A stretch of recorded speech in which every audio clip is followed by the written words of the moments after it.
We are currently in the East End of Toronto in a very charming craftsman. We gather it's around 1950s, but it could be even older because once you take the walls down, there's lots of hidden secrets.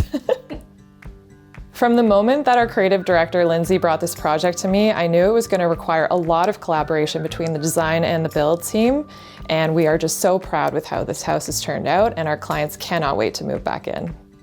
The mandate was to create zones for the family because they realized after being home so much during the pandemic and with 2 kids and a dog that they wanted some specific spaces where they could have different activities, have some privacy, and just have a more intentional home. The clients came to us and they were wondering, do we build back? Do we build out the front of the house?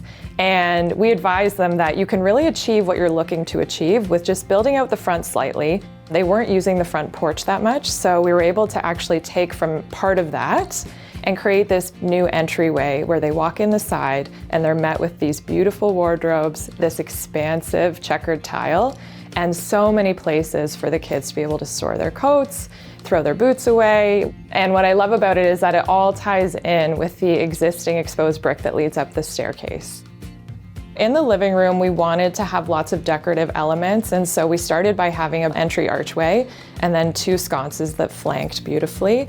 There were elements of this home that had lots of charm and character, so we didn't want to completely get rid of everything. And one of the starting places for this living room that we loved was their beautiful light gray stove. We were obsessed with color drenching, so we were really excited to paint the whole room this deep, rich blue to encapsulate it and make it feel really cozy. The most important family member for this family is Walter, their big, beautiful, fuzzy golden retriever. And it was so important that Walter still had his window where he could perch. My favorite part about working with Walter is that he likes to use the very expensive performance suede cushion on the couch to jump up onto the window seat. And I love that our clients don't care. They're just so easy-go-lucky.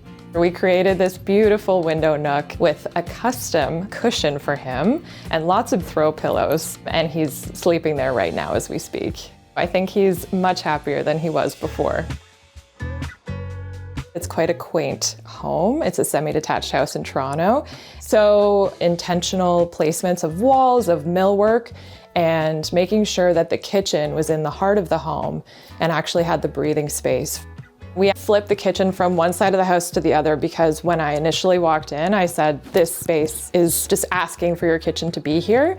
It's a beautiful, huge space. And so we were able to actually get everything on the client's wish list, their favorite range, and the sink under the window with a slide stacking window. And then the best part too is that between the living room and the kitchen, when the parents want some alone time at night, they just close the doors and the kids can keep playing at the kitchen island. I really love that the clients trusted me to go with a historical green on the cabinets and then a very warm putty feel backsplash and then this beautiful dark countertop on the island. And one of my favorite parts of the island is that it looks like a piece of furniture. We had this idea to make it look almost like an apothecary cabinet. So it's all drawers and the legs are exposed and it's made of this beautiful dark walnut stain. When I decided to flip the kitchen from the one side to the other, I realized that there was a beautiful opportunity to put a banquette and an eat-in zone for the kids and the family. By doing the built-in on the one side with the millwork, we were able to make sure that everything could get tucked in really tight, and the heirloom table that the client already had is perfectly placed so that the kids and dog can still run in and out of the back door. There's this existing window, and so we wanted to make sure it looked intentional, and it just felt perfect to have a custom back seat cushion that dyed into it, just to make everything look like it was always there. And the client even sewed her own cafe curtains that we hung up, which just makes everything come together. One of my favorite elements that we incorporated into the house because the clients love to cook so much is this beautiful walk-through pantry, which normally you'd want to hide away, but we love the fact that it's all exposed. And we've made it so decorative with beautiful greens and wallpaper and rich walnut countertops and exposed drawers and little brass details. So it's just a gem in the house as you walk through the home. Upstairs, we were able to add an additional bathroom for the kids, which the clients, it was actually a surprise for them. They're like, we don't know if this will fit, but if we can, it's great. We made so many renderings for them to make sure that they were happy with the layout. And now the clients have an ensuite off their private primary. And the kids have their own bathroom, which is just a perfect little jewel with so many colors and fun textures, and it's the most whimsical bathroom. Walking into the principal bedroom, you're met with this beautiful, warm, taupey putty color. Lots of subtle textures, which I really love. It's very serene.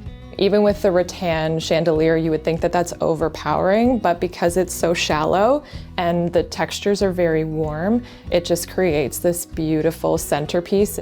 And with the closets, we were actually able to hide them along the one side, and we had even a beautiful brass garment rail put in.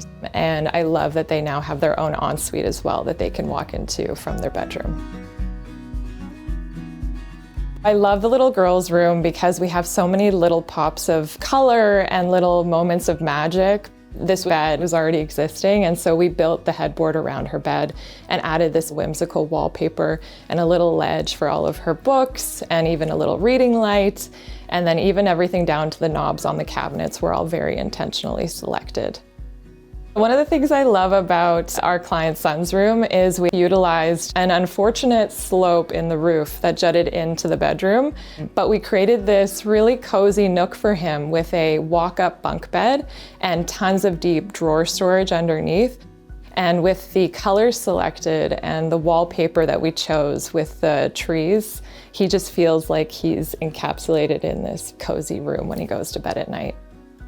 One of the most satisfying parts of this project was that even though we stripped everything down to the studs, we really rebuilt everything and brought all of the textures back in, and it feels historical and charming. And we were so pleased that we were able to return this home back to its former glory.